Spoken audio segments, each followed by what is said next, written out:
this Kristen Jacobson. You can do everything right, achieve every goal, build a life that looks perfect, and still feel completely empty inside.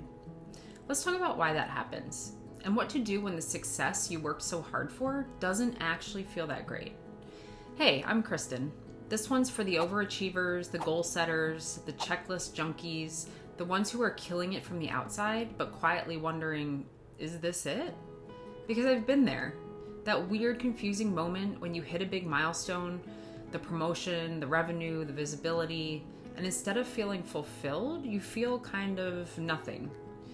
You think maybe it's just a bad day, maybe you're tired, maybe you need to double down, so you keep pushing. But the emptiness doesn't go away. And if anything, it actually starts to feel heavier. Let's start here. I used to believe deeply that success and fulfillment were sort of opposites. That you could either chase big goals or be mentally healthy, not both. So I told myself, you can rest when you've earned it. Happiness is the reward after the hard work. You have to sacrifice now to build the life you want later. This idea is everywhere. It shows up in entrepreneurship, academia, sports, even parenting. But here's what that belief creates: a constant internal tug of war. You're either grinding or you're guilty. You're either producing or falling behind. There's no middle, no pause, just pressure. And when you believe that's the deal, that meaning comes later, you'll tolerate anything now. Neglecting yourself, dismissing your feelings, ignoring the slow leak of motivation. You convince yourself this is what it takes. Let me tell you how that played out for me. I was crushing it. Long days, big projects, late night wins, clients happy, peers impressed. But here's what I wasn't doing. Sleeping enough, laughing much, feeling anything real when people praised me. It was like I was wearing a costume of success, and under it, I felt like a robot. On the outside, you're so driven. On the inside, why do I feel so flat all the time? I remember one weekend, totally free, no work obligations, no meetings, and I just sat there not really knowing what to do with my time. Like if I wasn't being productive, I didn't really exist. That's not success, that's survival. So let's zoom out. This isn't just emotional, it's actually neurological. Our brains are wired for progress, not completion. The chemical dopamine, the one that drives ambition and motivation, doesn't flood your system when you hit the goal. It actually floods during the chase, during the process. So if you're always working towards something, your brain rewards the effort. But then when you arrive, you might have a fleeting sense of accomplishment, but the chemical party is over.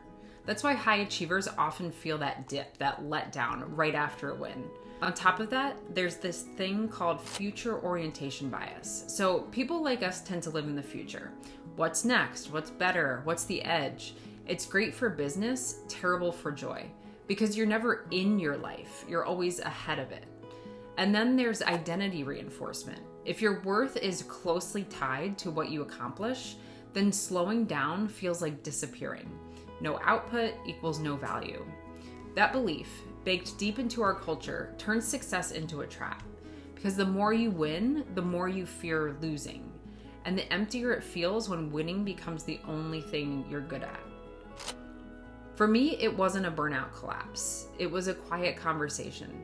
A great metaphor I found for this came from Tressa Lacey, who said there's a difference between striving from worth and striving for worth.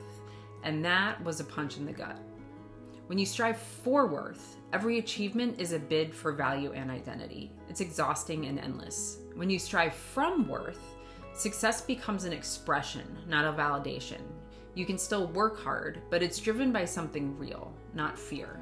If you don't create meaning on purpose, success will just give you more responsibilities and more stuff to manage. I realized I was climbing a ladder I never actually questioned. I was following rules I didn't necessarily write, and worst of all, I was chasing approval from a crowd I didn't even like that much. That night, I reflected on something that kind of shifted my outlook. What do I want success to feel like, not just look like? And that single question started this sort of ripple effect. So here's what I learned the hard way. Success and peace are not enemies. Drive and joy can actually work together if you stop playing by the old rules. So here are some things that I changed. I stopped saying yes to everything just because it was a good opportunity. This was so hard. I blocked out unstructured time, no inputs, no goals, just space to think. I redefined growth, not more followers or revenue, but more clarity, more calm, more of me in my work. I started doing things that didn't scale just because they felt good. And I learned to pause without guilt and to measure success in days I felt whole, not just busy, like I was actually working towards something meaningful and aligned with my values. And the biggest shift was that I really stopped striving for worth and started acting like I already had it. Because I did have a lot of imposter syndrome going on, right? On paper, things looked great, but I still didn't feel like I necessarily belonged in the room at certain times. And so when you do that, your ambition stops being a performance. It becomes an expression. You don't hustle to become someone, you create because you already are. So maybe this is hitting close. Maybe you're in the middle of a successful season that feels more like a cage than a win. You're not alone, and there's nothing wrong with you. You're just realizing that the version of success you were sold, the one that says trade your life for achievement so that you can have things later, it just doesn't fit anymore. You're allowed to outgrow that. You don't need a breakdown to make a change. You just need a pause long enough to ask, what exactly am I chasing? Who is it for? What do I never feel, even when I win?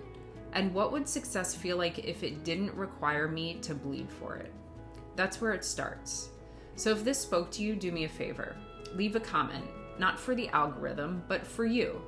Tell me where you've been stuck or what you're trying to reclaim, or even just, yep, this is me. And if you want more videos that blend psychology, performance, and actual self-awareness, hit that subscribe button.